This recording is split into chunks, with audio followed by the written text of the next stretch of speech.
Este es otro tipo, bueno, es otra ecuación exponencial. Recordemos que la ecuación exponencial es porque está la incógnita en el exponente.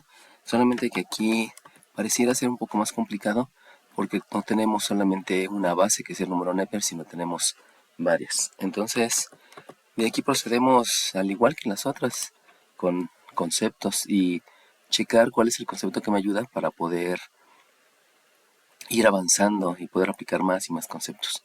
Entonces siempre comenzamos por jerarquía de operaciones para saber cuál es la operación que puedo hacer primero.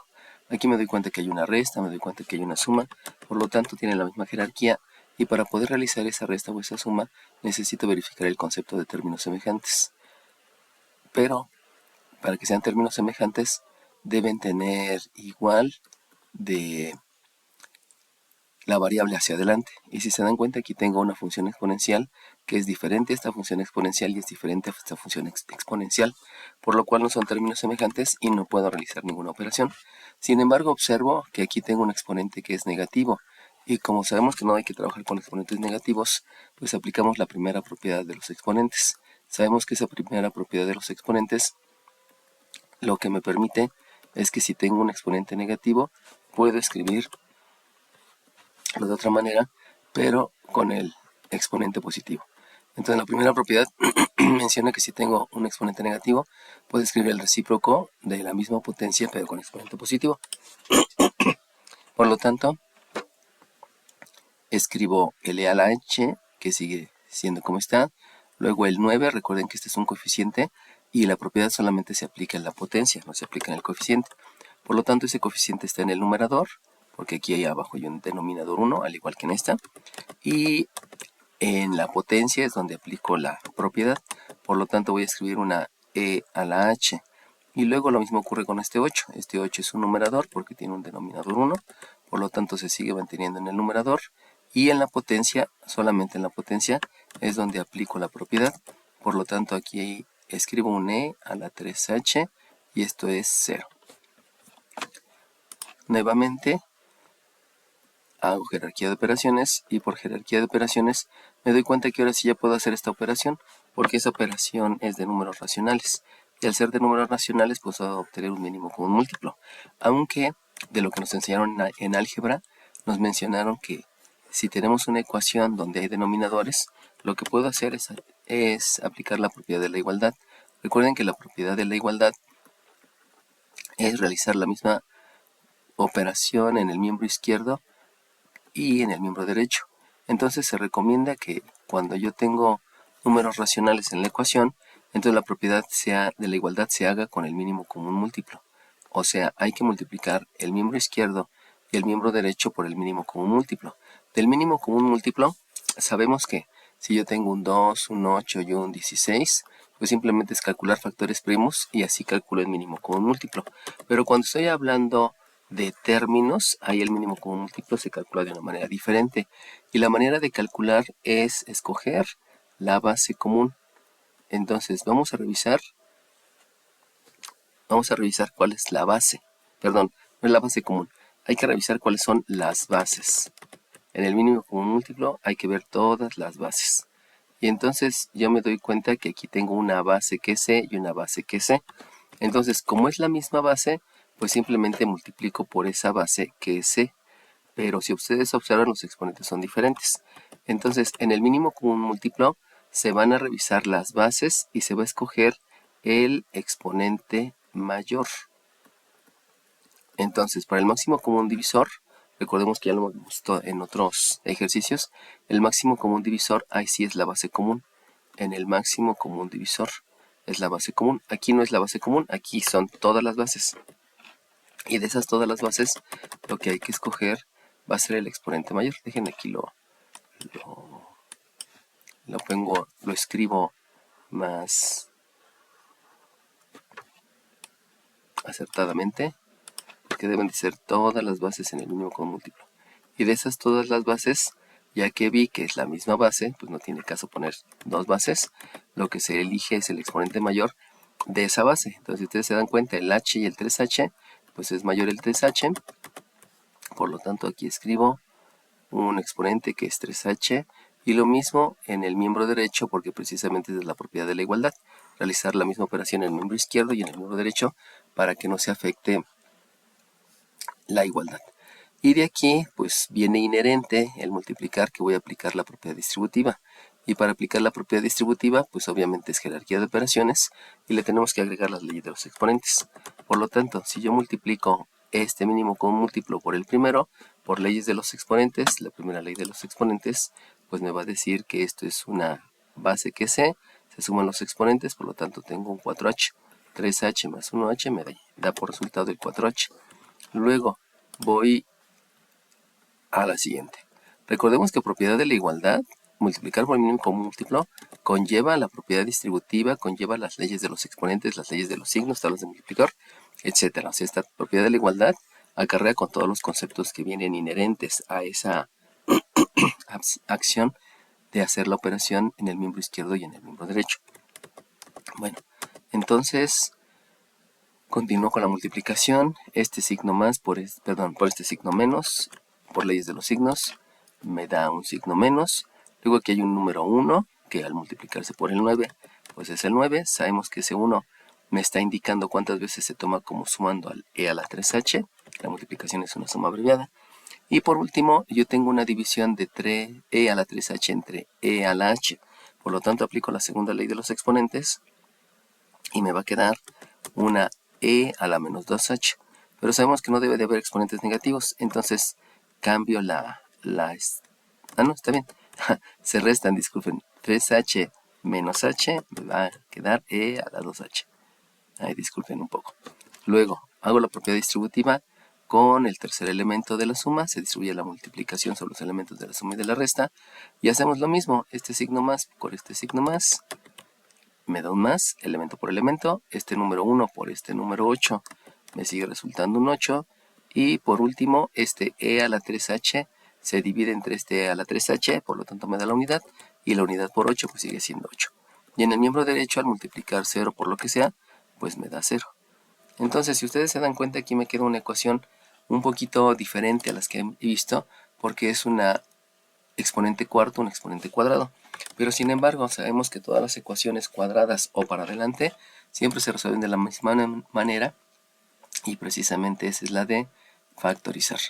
Entonces voy a factorizar por alguno de los métodos, y por lo que yo veo, aquí hay un término cuadrado, aquí hay un término lineal y aquí hay un término independiente. Ya sé que aquí es un cuarto y no pareciera cuadrado, pero por la misma, los múltiplos, que se ve que este es 4, este es 2 y este es 1, entonces sí puedo pensar que es una manera de factorizar de la forma x cuadrada más bx más c.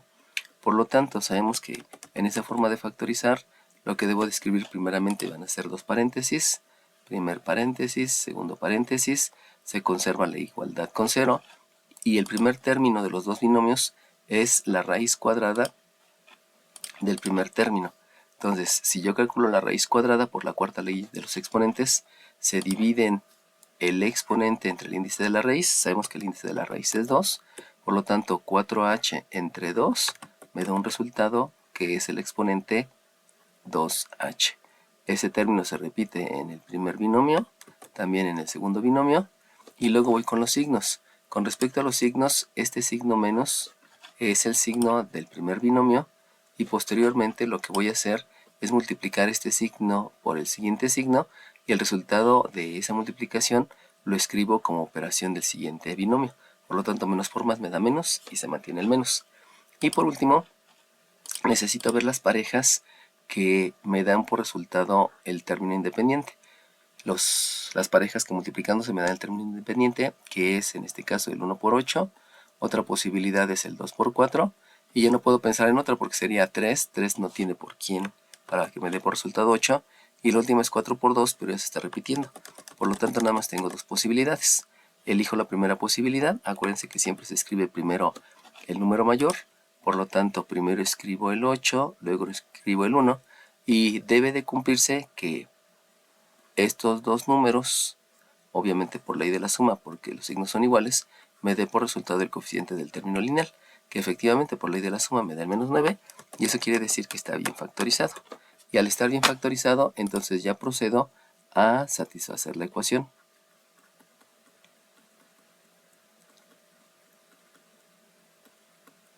Y entonces satisfacer la ecuación implica ver el concepto de operación inversa. Por lo tanto,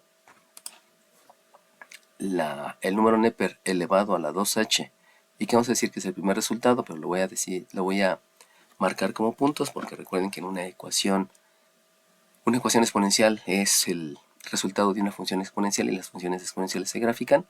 Entonces, para poder graficar se simbolizan a través de puntos. Y por operación inversa me va a quedar que este es un 8. Y en la otra en el otro binomio me da como resultado que lee a la 2h, donde esta h va a estar relacionada a un punto B, va a ser de resultado por operación inversa un 1. Y entonces de aquí lo único que debo de hacer es manejar estas que son ecuaciones exponenciales. Y por lo cual utilizo de definición de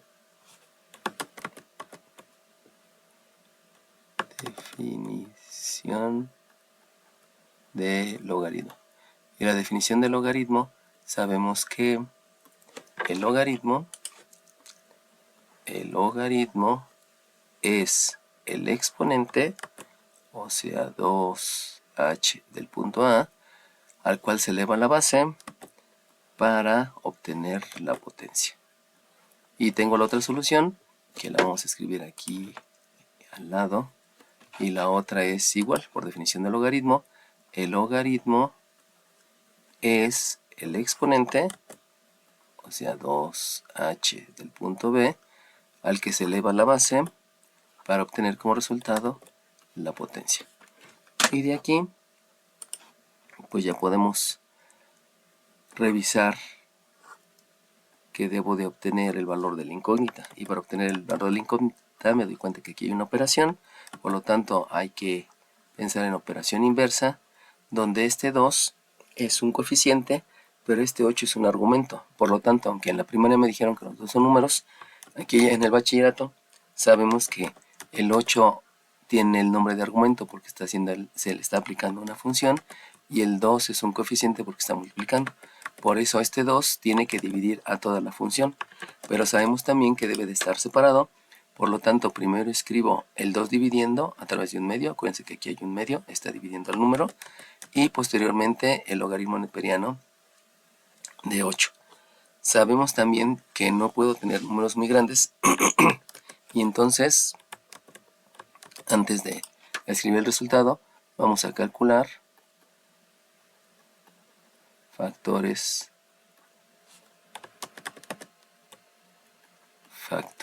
primos.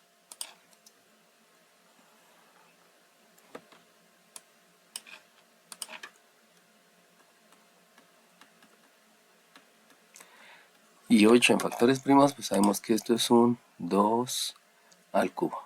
Y de una vez, para que esta incógnita no quede en el lado derecho, sino en el lado izquierdo, pues aplicamos un concepto que se denomina propiedad reflexiva. Y con la propiedad reflexiva es como si me estuviera viendo en un espejo, y es lo mismo poner el espejo del lado derecho o del lado izquierdo, no importa la posición, y entonces ya sabemos que es el resultado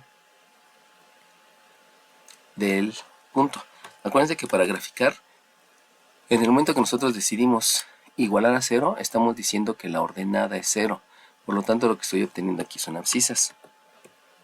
Y por último, recordemos que se puede aplicar una propiedad de los exponentes para que no quede el resultado tan complejo. Y aplico la tercera propiedad de los logaritmos. Y la tercera propiedad de los logaritmos menciona que si tengo logaritmo de una potencia, eso se escribe como el exponente por el logaritmo de la base. Por lo tanto, la abscisa que estoy calculando aquí del primer punto van a ser este 3, entonces multiplica el número y tiene que multiplicar al 1, obteniéndose un 3 medios por el logaritmo neperiano de 2, que es la primera abscisa. Ahora vamos con la segunda abscisa. Si piensan en la segunda abscisa, pues es básicamente lo mismo, solamente que aquí puedo hacer una definición de logaritmo. Y la definición de logaritmo es la siguiente. Esto sabemos que es un exponente. Sabemos que es un número de veces por la cual se tiene que multiplicar a la base por sí misma para obtener 1. Entonces, si yo pienso cuántas veces se tiene que multiplicar el número e por sí mismo para obtener el 1, pues definitivamente no se tiene que multiplicar ninguna. Entonces, yo sé que el número omniper no se tiene que multiplicar ninguna vez para obtener 1. ¿Por qué se obtiene el 1? Pues porque antes del número neper existe un 1 que está multiplicando. Este 1 me está indicando cuántas veces se va a utilizar el número neper con su respectivo exponente como sumando. Por eso si yo tengo 2 por 3, sabemos que dos veces se va a sumar el 3. Ese es el concepto de la multiplicación, es una suma abreviada. Entonces lo que me dice este número 1 es cuántas veces se va a tomar como sumando. Por eso, si yo voy a tomar 0 veces a la e para multiplicarse por sí mismo, pues entonces no va a aparecer ninguna vez y de ahí se puede ver que este 1 es el resultado. Entonces, recordemos nuevamente, el exponente me dice cuántas veces se toma esta base como factor para obtener el resultado. Pero si me dice ninguna vez, pues entonces la e no tiene que aparecer. Y como no aparece, solamente se deja el 1 que está multiplicando a este sumando, porque la multiplicación es una suma abreviada. Por lo tanto, por definición de logaritmo, sabemos que este logaritmo, que es un número de veces, pues es 0. Y por lo tanto, al realizar la operación inversa, este 2 divide al 0 y 0 entre 2 me da 0. Por lo tanto, aplicando también la propiedad reflexiva para intercambiar de posición el miembro derecho al izquierdo, pues ya sabemos que la abscisa del punto B es 0. Y de aquí pues tenemos que escribirlo como coordenada. Sabemos entonces que la coordenada del punto A es 3 medios la abscisa logaritmo neperiano de 2, 0, y el otro punto va a tener una abscisa que es 0 y sabemos que el resultado es 0.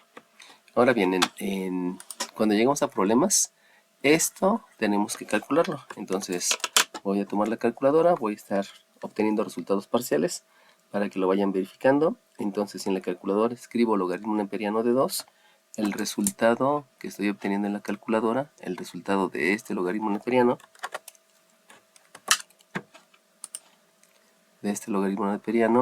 es un 0.69. Lo voy a hacer por pasos. Si lo multiplico por 3 y le primo el igual, me va a quedar un 2.07 por este 3. Y si ese resultado lo divido entre 2 y lo primo el igual, ahora sí ya tengo la expresión decimal de esa abscisa. Y esa abscisa es entonces 1.039, que lo dejamos en 1.03. Pero insisto, esto solamente va a ser cuando tengamos problemas. Cuando esté haciendo ejercicios, lo importante es ver cuáles son los conceptos que estoy aplicando para llegar al resultado, y el resultado se queda aquí. Solamente en problemas si es necesario calcular la expresión decimal para que se pueda dar un resultado y se pueda interpretar. De igual manera puedo calcularlo directamente sin hacerlo por pasos, y entonces simplemente tienen que multiplicar el 3 por logaritmo neperiano de 2 y dividirlo entre 2. Eso lo pueden teclear directamente en su calculadora. Entonces lo voy a hacer 3 por logaritmo neperiano de 2 y eso lo dividen entre 2 y les da como resultado el mismo, ¿no? Tengan en cuenta que la calculadora lo que hace es logaritmo neperiano de 2 y solamente deje este como argumento. Para que ustedes puedan tener un argumento más grande hay que agregar un paréntesis para decir que todo lo que está aquí es un argumento.